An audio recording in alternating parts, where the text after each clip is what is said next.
Once again, it's a privilege to be welcomed into your homes. Today we are reading from Matthew chapter 9, verse 14 to 17.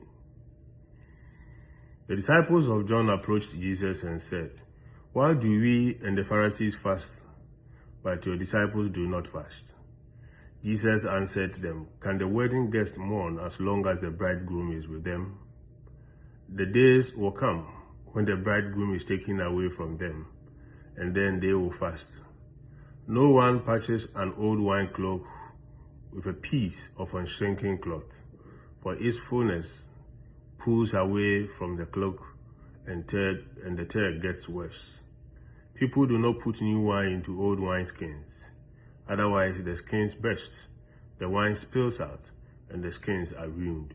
Rather, they pour new wine into fresh wineskins, and both are preserved."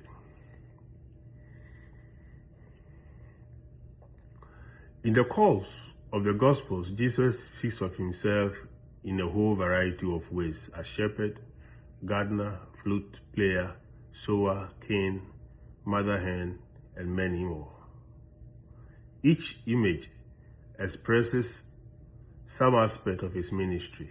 In the reading, he speaks of himself as a bridegroom.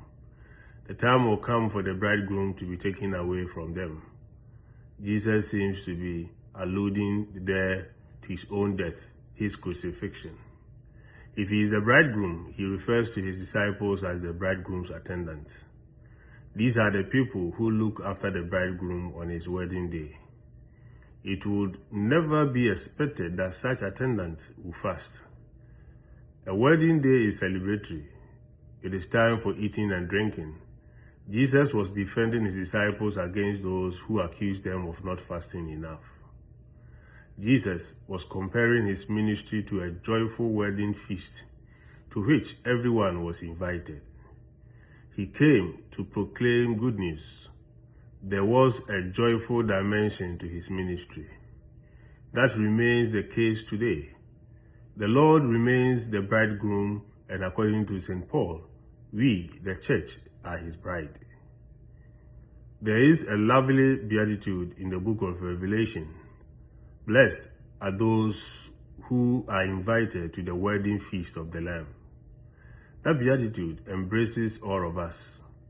We are all invited to the wedding feast of the Lord, who is our bridegroom. That feast will be celebrated fully in the kingdom of heaven, but is already being celebrated in this life. Dear friends, here and now, the Lord is inviting us to share in his joy, the joy of the heavenly bridegroom. It is a joy which comes from knowing that we are deeply and faithfully loved by the Lord. The Lord's love has been poured into our hearts through the Holy Spirit, and this joy is the fruit of the Holy Spirit in our lives. Shalom. Peace.